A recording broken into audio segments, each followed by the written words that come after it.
Let me tell you something I believe with every fiber of my soul.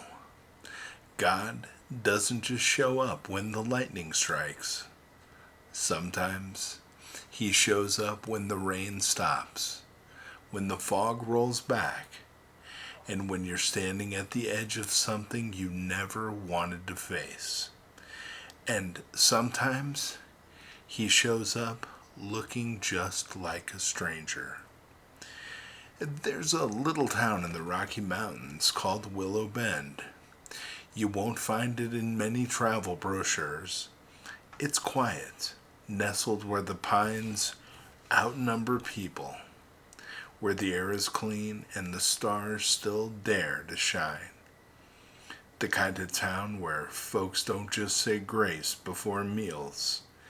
They say it before town meetings, before football games, and before crossing the street in a snowstorm. And right through the center of that town runs the Stone Glass River. It's beautiful. It sparkles like diamonds in the sun. But it does turn wild and unforgiving when storms roll in. Now, to get across that river, there's one way: a bridge. Not a steel suspension or a concrete and rebar bridge. Just old timber, hand built, weather beaten. Locals call it the Hands of Hope Bridge. Not because it's strong, but because it should have collapsed about 100 times now, and yet it never has. I want to tell you a story that I just can't get out of my head. It was late spring, the kind of spring where flowers bloom in the morning and hail falls by noon. And on one Friday night, the skies cracked open. Thunder like a war drum. Lightning that turned night into noonday. Rain like 1,000 fists pounding the rooftops. People stayed in.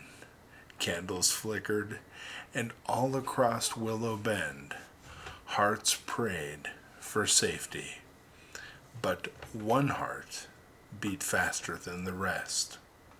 A young woman named Lila was pacing her living room floor, phone in hand, eyes on the rain-streaked window. She wasn't scared for herself.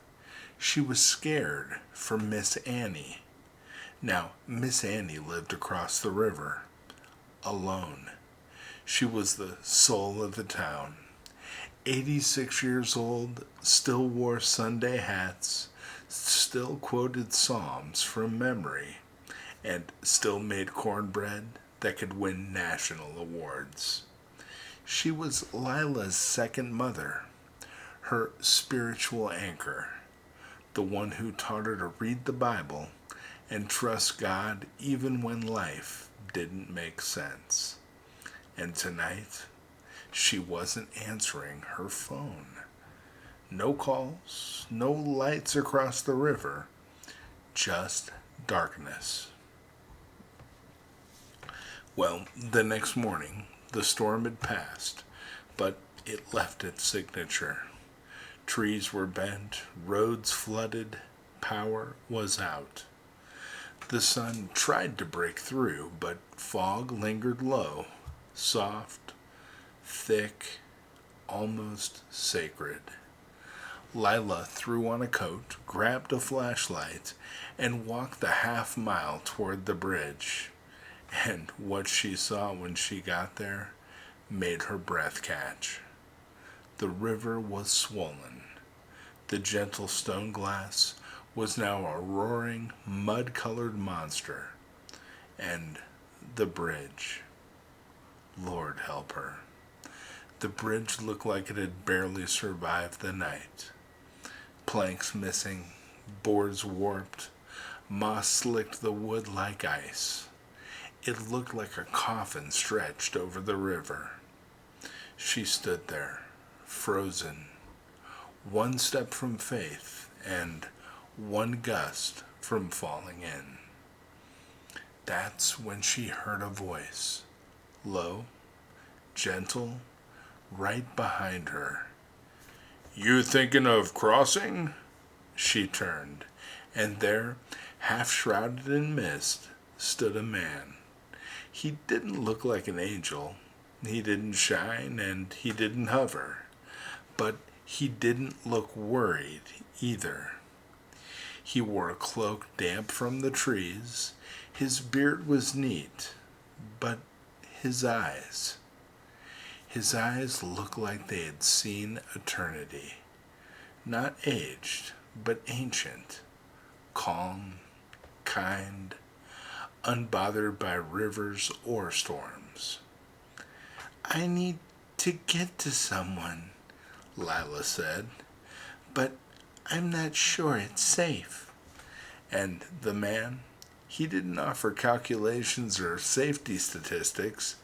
He just looked at her and said, "Sometimes you have to walk by faith, not by sight." And her knees nearly buckled, because that was what Miss Annie's verse was to her, the one that she has written on her kitchen wall, the one she used to whisper during thunderstorms when Lila was just a little girl curled up on the couch, terrified. The man stepped forward and said, "I can walk with you, if you'd like." Step by step, they crossed. The bridge creaked like an old hymn. Every gust of wind was a question. Every moan of the wood was a test.